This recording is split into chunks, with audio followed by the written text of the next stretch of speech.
Hepinize merhaba. Bu videomuzda biraz nostalji yapacağız. 1980-90'lı yıllarda üretilen çamaşır makinelerinde kullanılan gider motorlarından, pis suyu dışarı atan motorlardan bahsedeceğiz.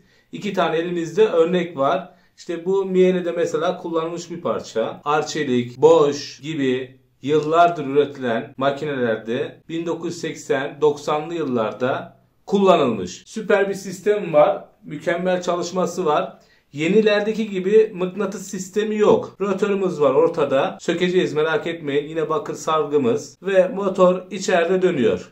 Verilen elektrikli. Direkt olarak 220 voltla çalışıyor. Isınmanın önüne geçilmesi için muhtemelen öyle düşünüyorum. Arkada da bir tane pervane var. Yani şu suyu dışarı atan, bu da muhtemelen buranın soğumasına yardımcı olan bir parça diye düşünüyorum. Koymuşlar.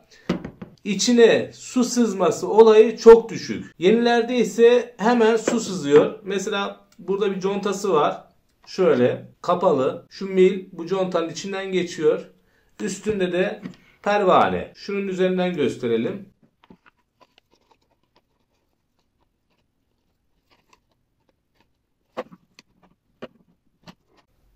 Şu şekilde takılı arkadaşlar. Buradan da su dışarı atılmıyor. Su alınıyor buradan. Bakın buradan su geldi çamaşır makinesinin kazanında. Şuradan da dışarı doğru atılıyor. Pervane iç kısımda görebiliyor musunuz bakayım? Şöyle bakın tam şu dipte oluyor. Yani şuradan şu pervanenin ucu gözüküyor. Sıfıra sıfır neredeyse kapatılmış.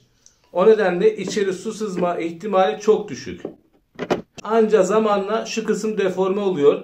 Tamiri kolay mı? Tamiri biraz zor. Conta dışarıdan yaptırabilirsiniz. Ancak dağıttığınızda bazı parçaları çıkarmak sıkıntı. Özellikle şu kısım çıkmıyor. Kırılıyor. Yani kırılmak zorunda kalmıyor. Burada mesela bir vida atılmış. Tamirinin burada da bir vida var. Bunu çıkardığınızda bu parçalanıyor. Bu parçadan da bulmanız lazım. Çalıştıralım bir de gösterelim nasıl çalıştığını. İkisinin de sistemi aynı. Şöyle pervanenin sürtmeyeceği şekilde koyalım.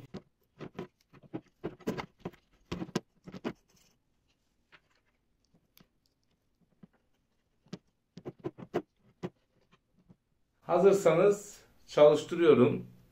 Şöyle kamerada tam görsün.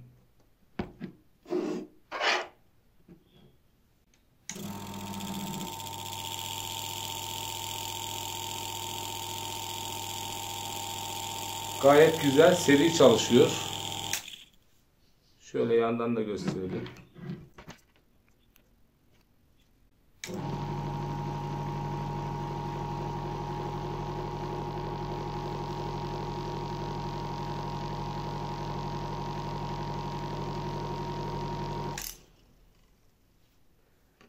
Uzun ömürlü motorlar. Yenilerinde işte mıknatıs kullanılmış.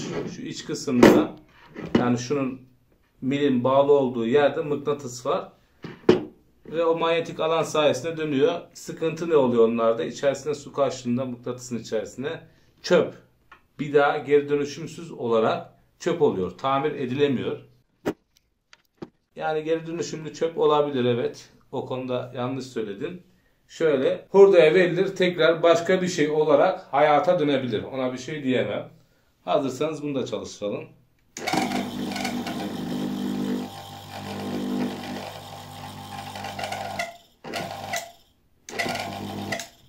Bunun rotor kısmı içten biraz yemiş. O nedenle böyle bir ses çıkarıyor.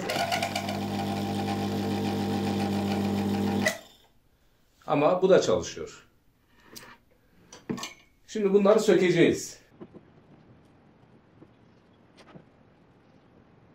Şunu belirtmem lazım. Bu motorları şu an internetten alayım deseniz 29 dolardan başlıyor. 100 dolara kadar fiyatları var. İnanılmaz pahalı. Eski olmasından dolayı mı, zor bulunmasından dolayı mı bilmiyorum. Yurt dışında bulabiliyorsunuz zaten. Bunu da ek bilgi olarak vereyim.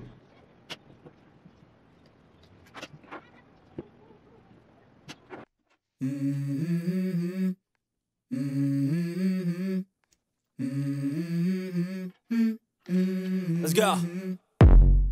I wake up to a little bit of drool on my pillow, feel like it's gonna be a bad day. Yeah, I'm tired of shit, and the coffee ain't hit yet, damn, ain't that great. I don't wanna go to work, cause my boss is a jerk, and I'm not even that paid. I need a change in my life, cause I don't feel alive, and there's nothing that makes me happy. Hold my beer for a minute, I'm about to quit my job, cash in for a ticket. I'm going on a trip, and I don't plan to visit, I'm gonna stay there till I feel... Bunun içerisinde dönüyor. Oluşan manyetik alanla elektrik sayesinde dönüyor. Şu parçayı sökemedim çünkü burada vida var. Bunun olayı bu. Geçelim buna.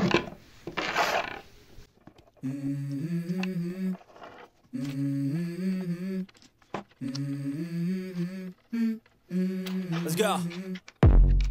I wake up to a little bit of drool on my pillow, feel like it's gonna be a bad day. Yeah, I'm tired of shit, and the coffee ain't hit yet, damn, ain't that great. I don't wanna go to work, cause my boss is a jerk, and I'm not even that paid. I need a change in my life, cause I don't feel alive, and there's nothing that makes me happy. Hold my beer for a minute, I'm about to quit my job, cash in for a ticket. I'm going on a trip, and I don't plan to visit, I'm gonna stay there till I feel like I'm winning, and this is just the beginning. I need a big change, help me feel like living. I need a big swing, home runs I'm hitting, and I'll never look back, moving on till I get it all. And we all got dreams, we all want things, but what you gonna do for it? How you gonna move for it? What you gonna be? And do you believe you can do anything? But what you gonna do for it? How you gonna move for it? What you gonna be?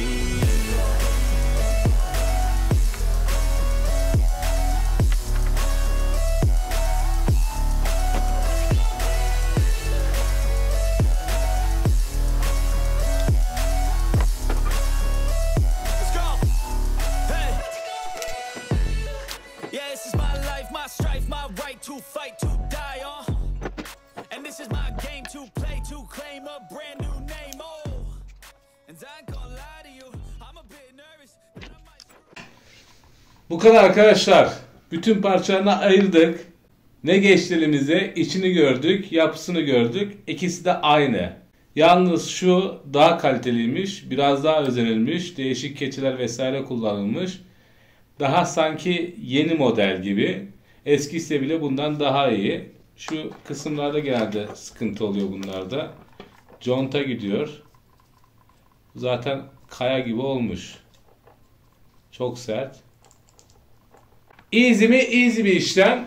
Videoma burada son veriyorum. Umarım merak ettiğiniz bir şeye cevap olmuştur. YouTube kanalıma abone olarak destek verirseniz sevinirim. Başka bir videomuzda görüşmek üzere. Hepinize sağlıklı, mutlu, güzel günler dilerim. Hoşça kalın.